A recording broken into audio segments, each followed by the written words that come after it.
Amigas e amigos, eu tenho falado aqui que para a gente entender a natureza deste golpe é necessário a gente observar a experiência da direita, dos golpes do passado. A gente olhar lá para trás, para a história, para a gente ver a fotografia exata do que significa este golpe, a ideologia do ódio, a ideologia da violência, por que esses candidatos da direita têm esta projeção na sociedade, em setores importantes da sociedade, né, setores aí identificados com o reacionarismo mesmo, né, com o machismo, com a homofobia, com essa questão de natureza fascista, né, as discriminações regionais. Eu digo sempre aqui que a discriminação social é no fundamental.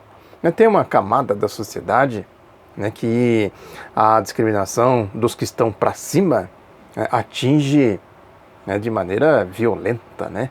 E aí tem a transversalidade, né? Atinge a questão da mulher, a questão dos negros, dos índios, né? Da população LGBT e etc.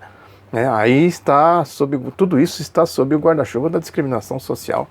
É isso que eu falo aqui, brinquei no vídeo passado, né? Quem não é do clube da direita, quem não é do clube privado, né, não tem acesso a não ser para vestir uniforme e trabalhar de empregada doméstica, de babá, de motorista, de segurança. Né? Você chega lá e fala, ô, na Casa Grande, né? Quero aqui discutir, você tem uma dívida social aqui, ó, histórica, vamos debater aqui essa dívida, ver como é que a gente resolve, ver como essa dívida pode ser saldada. Aí qual é a reação da Casa Grande? É fechar as janelas, as portas, né? O que eu falei aqui, vai embora, sumam daqui! Não, mas eu quero aqui discutir aqui, ó, tem uma dívida social aqui e tal. Não, desapareça! Né? Suma! Rex, pega! Segurança! Aí chegam os seguranças. E aí? Aí você fala, não, tem uma dívida aqui, o segurança... Eu falei aqui na rataria pretoriana da mídia, né, aquela turma lá do estudo de como eles me tratam lá, como eles tratam Lula. Aí chega os... né? Isso aí, a guarda pretoriana da Casa Grande, né? Não, discutir uma dívida social, assim, cai fora! Estou caindo, calma lá. A questão é essa aí. Eu tenho um livro aqui, né, que eu quero mostrar para vocês e recomendar. Não é fácil de achar, né, que eu falo sempre aqui do historiador Hélio Silva, né, que ele escreveu aqui vários livros, né, sobretudo esse período do Vargas, da chamada Era Vargas, né, por que se chegou ao golpe de 64, né, e ele escreveu, dentre essa série que ele escreveu, tem um livro que se chama Todos os Golpes se Parecem. É exatamente isso, porque aqui ele explica a questão que eu falo sempre aqui da Escola Superior de Guerra, né, da geopolítica do pós-Segunda Guerra Mundial, né, do plano Truman, das militarizações, dos regimes sanguinários que se estabeleceram aqui na América Latina, sobretudo aqui no Cone Sul, né, tendo o Brasil aí como casa de força de tudo isso. Tinha ali, né, essa questão que às vezes a gente fala, tem Geraldo Alckmin, tem Bolsonaro, tem Marina Silva, né, tem outros aí da direita, Henrique Meirelles, Amoedo, Álvaro Dias. Né, como é que é essa fragmentação? Por que tem essa fragmentação? Nos latrocidas de 64 também tinha essa fragmentação, tinha o grupo da Sorbonne, eles eram considerados os mais intelectualizados. É um grupo do Castelo Branco, né, que foi o primeiro presidente do regime, né, que a tese deles era o seguinte, que eles tinham que chegar, vejam bem as coincidências históricas, limpar o país da corrupção, dos comunistas e não sei mais o que, né, fazer uma depuração e tal, e entrega o país nas mãos de pessoas com capacidade de ser presidente, de ser governador, de ser, né, parlamentares, etc. O que a gente está vendo hoje aí? O que essa turma fala? A direita golpista aí com nuances, com diferenças, é a mesma coisa.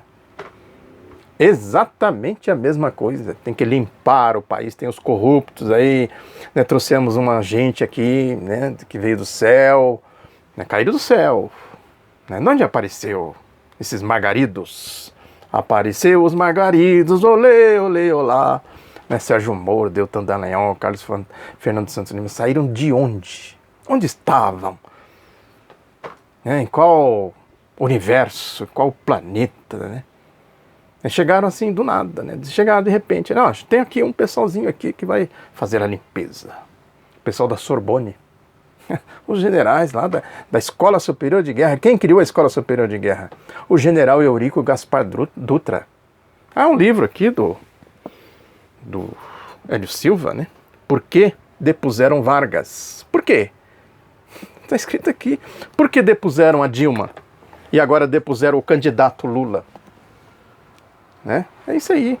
E tinha a turma da linha dura no regime de 64, que via comunista em todos os lugares. Depois isso acabou virando aí uma espécie de paranoia do regime. Tudo era comunista.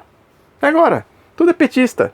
Comunista, petista é comunista, né? Democrata, patriota, né? Tudo é comunista. A Globo, numa linhagem aí da linha dura, né? Podemos fazer o paralelo, né, com a linha dura de 64. A Globo é comunista. Né? Todo mundo que se opõe a esta linha, a linha dura aqui, ó. Teve um episódio que eu reconstruí na biografia do Carlos Nicolau Danieli, e também aqui do Maurício Grabois e do Pedro Pomar, que foi a tentativa de golpe do general Silvio Frota, que era ministro da Defesa. Ele teve um choque com o Geisel, tinha um grupo do Geisel que era contra, que disputava com o grupo do Emílio Garrastazu Médici, que tinha sido seu antecessor. Aí o Geisel acabou demitindo. O episódio do Vladimir Herzog e tal, a chacina da Lapa, né, que assassinaram aqui o Ângelo Arroio, o Pedro Pomar e tal. Né? O Geisel acabou demitindo o Silvio Frota, e o Silvio Frota fez uma carta. A carta diz exatamente o seguinte: tem comunistas infiltrados em todo o aparelho do Estado, em plena ditadura, em pleno regime do Geisel, que também era um latrocida, um assassino, um ditador assassino, né? Assim como seu antecessor. A ordem para atacar e dizimar, matar, ele dizia, lá na Guerrilha do Araguaia, foi dele, do Geisel.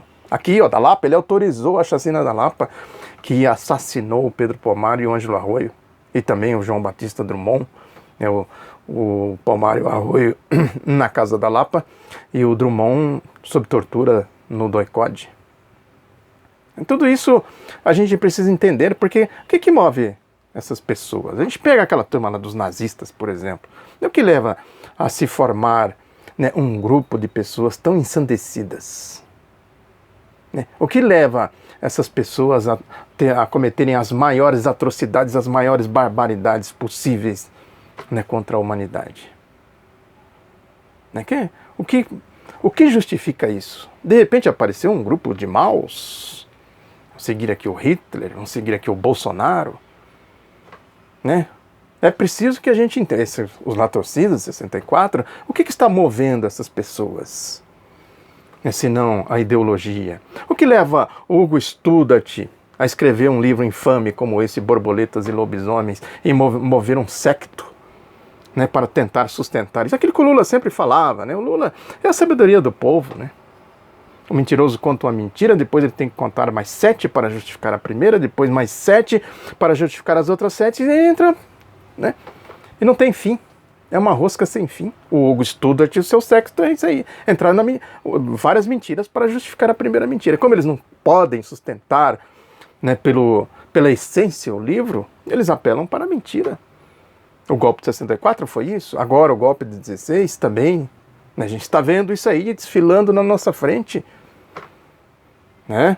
O Bolsonaro se adequando ao programa aí, né, da direita, porque a direita é isso, né? O candidato da direita é o programa. 64 foi a mesma coisa, a direita tinha um programa. Quem vai ser o candidato a conduzir o programa? A linha dura ou a Sorbonne? Não interessa. Né? E aí, evidentemente, que lá triunfou a linha dura, em 64. Né? Aqui no Brasil, agora, em 2018, né? Agora nós temos aí também, podemos classificar assim a Sorbonne, a linha dura, né? Evidentemente que é uma caricatura, não dá para dizer que tem Sorbonne, nem lá tinha e muito menos aqui. Eles se diziam, a turma da Sorbonne, se diziam os intelectuais, a turma mais intelectualizada e tal, né? Os outros eram brucutus, broncos, bolsonaros, trogloditas. O Alckmin tenta, né, ser esse né, fazendo, repito de novo, caricatura, traçando paralelos históricos. Ele tenta ser o sujeito da brilhantina, engomadinho, o cara de nádegas de anjo, que eu falei aqui em vídeos passados, a alegoria, a crônica do Nelson Rodrigues no final da Copa de 62, com o Garrincha e os tchecos, que não conseguiam marcar o Garrincha. Eu brinquei aqui que o Lula seria o Garrincha, é o brasileiro torto, feio e tal, como dizia o Nelson Rodrigues. É um engomadinho, o Alckmin, é um engomadinho e tal. O Bolsonaro o que é? O cachorro louco, o troglodita, é que tem aí esta agenda, né, de discriminação aberta, né, de pregação aberta, né, do que há de mais troglodita na sociedade. Agora tem apelo. Tem gente que pensa assim mesmo. Tem gente que fala, eu sou machista, eu gosto de ser machista, quero ser machista, homofóbico, racista, gosto de atirar nas outras pessoas. Acho que a arma é legal, né? Matar petista, comunista, povo, negro, índio, favelado, como eles dizem, né? A população carcerária, etc. Pensa assim, acha que é assim mesmo. Sou contra os direitos humanos. Eles não têm direitos humanos. Eles não assimilaram a ideologia da civilidade, da civilização, do sentido de conjunto, né, de que todos pertencemos a um conjunto, a uma sociedade. Eu sou jornalista, né, da periferia, né, é assim que eles tratam lá no Hugo Studart. Os sindicalistas são baderneiros, né, os dos movimentos populares aí são ligados a não sei o que, a facção A, a facção B e tal. A interesses, né, de grupos políticos, né? É assim que isso, portanto, não é novidade, né? A Casa Grande trata assim. Essa gente aí, como disse aqui, ficou famosa essa frase, né? Gente diferenciada. Aqui no bairro de Higienópolis, uma senhora que teria dito isso, né? Porque o povo chegava lá e tal.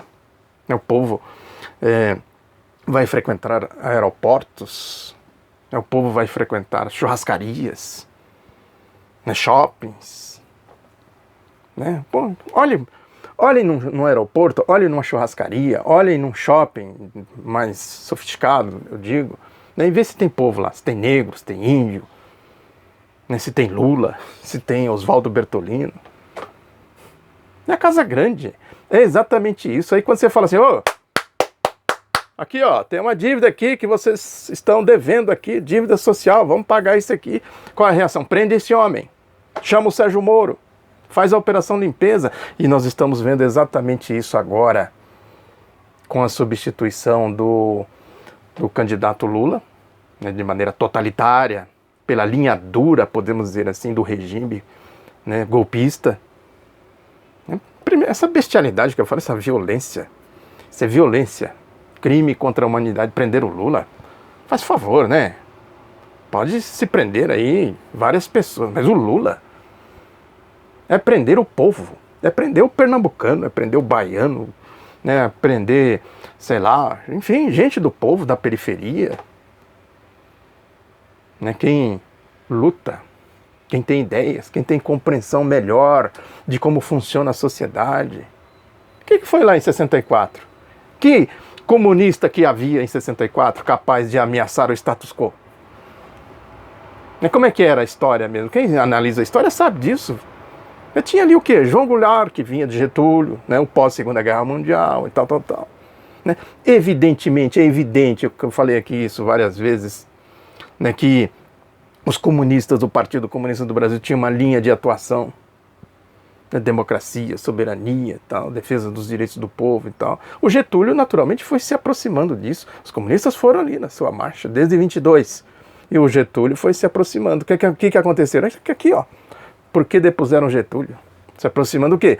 Da democracia, da soberania nacional, dos direitos do povo e tal. O que eles fizeram? Deram golpe em 45 contra o Getúlio. Destituíram o Getúlio. E começaram a trabalhar o processo que levou o general Eurico Gaspar Dutra à presidência da República e que criou a Escola Superior de Guerra e que criou o Grupo Sorbonne, o Grupo Linha Dura, o Grupo dos Latrocidas de 64. E o que foi o regime de 64? criou o grupo de neoliberais que assumiram o poder depois, né, que o povo foi para as ruas e exigiu democracia, o fim da ditadura, a Constituinte. O Lula quase chegou à presidência da República em 89. Aquela turma de economia, a economia, né? O fundo de tudo é economia. Economia é determinante. Poder econômico. Quem fica com o quê? Quem paga o imposto, quem recebe, quem trabalha e quem se apropria do trabalho, da riqueza produzida. A linha econômica, Mário Henrique Simonsen, Delfim Neto. O Delfim Neto até se reciclou um pouco, né? Otávio Gouveia de Bulhões, Eugênio Goudin, uma linha que tem de economistas liberais foram se transformando em neoliberais. E chegou o Fernando Henrique, o Collor, depois o Fernando Henrique, exatamente com essa pregação. Eles falam assim, agora, nós estamos vendo isso aqui agora. É a democracia, é a Constituição, é não sei mais o quê, mas põe o quem? Malan e a turma dourada da PUC do Rio de Janeiro para fazer o quê? Para comandar o desmonte do Estado, né, o fim da era Vargas. Isso aqui, ó, depuseram Vargas de novo no projeto neoliberal. Aí chega, olha aí, essa questão é fundamental a gente entender. Chega o Lula. Por que eles não... Eles iam fazer o que com o Lula? Tinha que matar, como mataram Tiradentes, Frei Caneca, Zumbi dos Palmares, Felipe dos Santos, Alfaiate da Bahia, etc e tal. Eles tinham condições de matar o Lula? Enforcar, sei lá o quê, jogar uma bomba em cima dele, fuzilar. A história do Frei Caneca é interessante. Quem fuzilou o Frei Caneca? Ninguém tinha coragem para enforcá-lo, né? Porque é isso, né? Enforcar o Frei Caneca? Eu não. E você? Também não. Enforcar o Tiradentes? Né? É isso. Vou matar o Lula? Como é que vai matar o Lula? Vai fazer o que com o Lula? Né? Vamos criar aqui mensalão. Mensalão, mensalão, mensalão. E o Lula? Por quê? Porque tinha apoio popular. Traduzia a ideologia do povo. Né? Chegou-se essa farsa aí de Lava Jato. E trouxeram os anjos, né? Nossa, a turma da Sorbonne. Nem sei se é, acho que não tem estatura intelectual, nem para ser a turma da Sorbonne. Sérgio Moro, Deltan Dallagnol, Carlos Fernando Santos Lima, Luiz Roberto Barroso, a rataria pretoriana midiática. Isso é um problema seríssimo. O poder que a mídia... Esse é outro elemento fundamental para a gente analisar em tudo isso, nessa trajetória. O poder que a mídia angariou, né? O poder que ela assumiu. Né, um cartel mafioso, né, corrupto, que corrompe, compra, vende, derruba presidente, elege, etc, etc. Por que eles têm tanto ódio do Lula? Porque de onde vem esse ódio do Lula? Exatamente por isso. Chega 2002, ele ganha a eleição, vamos derrubar ele logo. Amanhã a gente derruba ele, não derruba. Chega 2006, ele é reeleito. Amanhã a gente derruba, não derruba. 2010 ele elege a Dilma. Amanhã a gente derruba, não derruba. Chega 2014, a Dilma se reelege. Tudo. Quem está por trás de tudo isso? Lula. Fazer o que com o Lula? Aí prende o Lula. Aí o Lula faz, então vamos aqui fazer outro movimento. Companheiros e companheiras e tal. Fazer outro movimento aqui. Lança o Haddad com a Manuela Dávila, do PCdoB. Então, olhem hoje a coluna da Miriam Leitão, os editoriais dos jornalões, a capa da revista Época. E isso vem mais por aí. É só o início. Tem um dia só. O que eles estão dizendo? Que quem está comandando a campanha do Haddad é um preso por corrupção. Né, lá da cela de Curitiba, né, o Haddad simplesmente vai ser, se for eleito, vai ser um presidente que vai representar o preso. Eles estão dizendo isso, vai ser o mote deles daqui para frente. O Haddad vai crescer, claro, não tenham dúvida disso, com um potencial gigantesco para ser eleito. Como é que eles vão conseguir segurar o Haddad? Com esses métodos aí, ó, terrorismo, isso é terrorismo midiático, rataria, né, a guarda pretoriana da Casa Grande. Isso aí, Hugo Studart, o comportamento lá do pessoal do Hugo Studart, que eu falo aqui, eu falo sempre que é referência. É referência, é o modelo, a gente vê na prática o que é concreto. O que eu digo aqui não é mundo fake, não, é a concretude da coisa. O mundo fake aí lutando contra a realidade. A realidade se impõe, se impõe, se impõe, e eles lutando contra a realidade. Portanto, a campanha do Haddad e da Manuela vai sofrer pancadaria da pior espécie. E um dia de campanha já está assim, imagine daqui, faltam ainda 24, 25 dias para o primeiro turno. Né? E aí, é importante isso, né? O Alckmin e o Jair Bolsonaro não se diferenciam na ideologia, não. No palavreado, sim. Na prática também não se diferencia muito, não. Só ver como o Alckmin trata os trabalhadores, os professores, as pancadarias. É a lógica da direita. O Álvaro Dias, por exemplo, que fica aí com essa cara lavada de corrupto, porta-voz da Lava Jato. No Paraná, todo dia 30 de agosto, tem o ato dos professores para lembrar a sua bestialidade, a sua brutalidade, que jogou cavalos em cima de professores, como fez agora recentemente o Beto Richa, atirando nos professores, matando gente, prendendo gente e tal. É isso aí. É assim que eles tratam o povo. Joga o cachorro. Rex, Rex, pega, pega, pega, pega. Segurança. Chegam os brucutus lá do Hugo Studart, da rataria pretoriana midiática. Cai fora! Calma, calma. A campanha contra o Haddad vai ser assim, cai fora. E a gente tem que estar preparado para enfrentar isso. Muito obrigado pela atenção, divulgue outro lado da notícia, um abraço e até a próxima.